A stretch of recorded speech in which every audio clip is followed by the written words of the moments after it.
ঠিক আছে, দূরে গেলে অসুবিধা নেই, এখানটা আলো পড়ছে। ঈশ্বর যেমন কি সকলের জীবনে কি মহিমা করেছে, কি আমার জীবনেও করেছে, কি আমি সাক্ষী দিয়ে কি শেষ করতে পারবো না। সত্যি ঈশ্বর আমাদের কি মহান।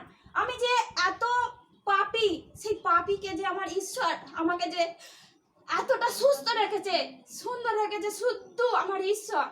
আমি সদা সর্বক্ষণ কি ঈশ্বরের প্রশংসা না করে আমি থাকতে পারি না। আজ দেখো সেই ঈশ্বরের কাছে এসে এতটাই আমি সুস্থ আছি। আমার কি শরীরে নার্ভের রোগ ছিল, সেখানে ডাক্তার বলেছিল যে আপনাকে ওষুধ না খেলে আপনি কি জীবনে বাঁচতে পারবেন না।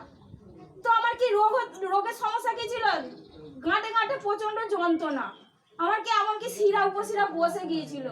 আমার স্বামী আমাকে কোলে করে চাগিয়ে চান করানো, খাওয়ানো, এমনকি পায়খানা গেলেও কি চেপে বসে পা ছড়িয়ে বসতে হতো, সেটাও কি আমার স্বামী করতো। হাট পরিশ্রম করে এসেও আমার স্বামী আমাকে করতো ওইসব।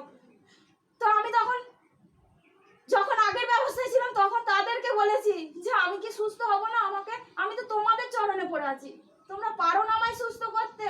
আমি কি না উপোস করছি তোমরা তো দেখতে পাচ্ছ। কিন্তু দেখো তারা কি আমার সেই চোখের জল দেখেনি, কারণ তারা আমার পাপটা দেখেছে। কিন্তু আমার পরমেশ্বর পিতা কি বলছে, তোমরা পাপ করেছো, আমার কাছে আসো, পাপের ক্ষমা আমি দিতে পারি। তো আমার প্রভু কি আমার পাপের ক্ষমা দিয়ে আমার সেই রোগ থেকে মুক্ত করেছে। কি আজ আমি 3 বছর প্রভুকে পেয়ে সেই নার্ভের ওষুধ একটা খাই না। আমার এতটাই শরীর সুস্থ করেছে কি আমি যে পেশেন্ট ছিলাম আমাকে যে আমার স্বামী বহন করতো, আজ আমি পেশেন্টের কাজ করি, দিকে দিকে ছুটে ছুটে এতটাই দৌড়ঝাঁপ করি কি সত্যি আমি আজ চিন্তা করে পারি না যে কি করে করছি।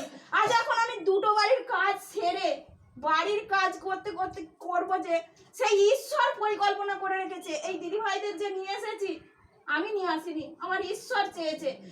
এই দিদি ভাইদের যখন বলছি যে যাবে তোমরা, তারা ঠিক বলেনি, কিন্তু আমি সেই ঈশ্বরের কাছে প্রার্থনা করছি, প্রভু তুমি পারো এদের মন পরিবর্তন করতে, এরা তো যাবে। সেই বলতে বলতে রেশন গেছি, রেশনে যেতে যেতেও বলেছি কি প্রভু সেই কথাও আমার শুনেছে। শুনে কি আমার আগে এরা আমাদের বাড়িতে এসে উপস্থিত আছে, এসে বলছে কি যাবে। তো দেখো আজ আমার প্রভু কোথায় নিয়ে চলে এলো, এইখানে নিয়ে এলো পবিত্র স্থানে। সেই এইসব রকম সাক্ষী কে করতে পারে, পরমেশ্বর পিতা প্রভু যিশু ছাড়া কেউ পারে না। আজ আমরা জগতে অনেক কিছু নিয়ে পড়ে থেকেছি, কিন্তু কেউ পারেনি। তো ঈশ্বর অনেক অনেক মহিমা করেছে, আরো করেছে, কি বললে শেষ করা যাবে না। তো সকলকেই সুযোগ দিতে হবে। তো আমার সাক্ষী এতটাই, সকলকে জয়।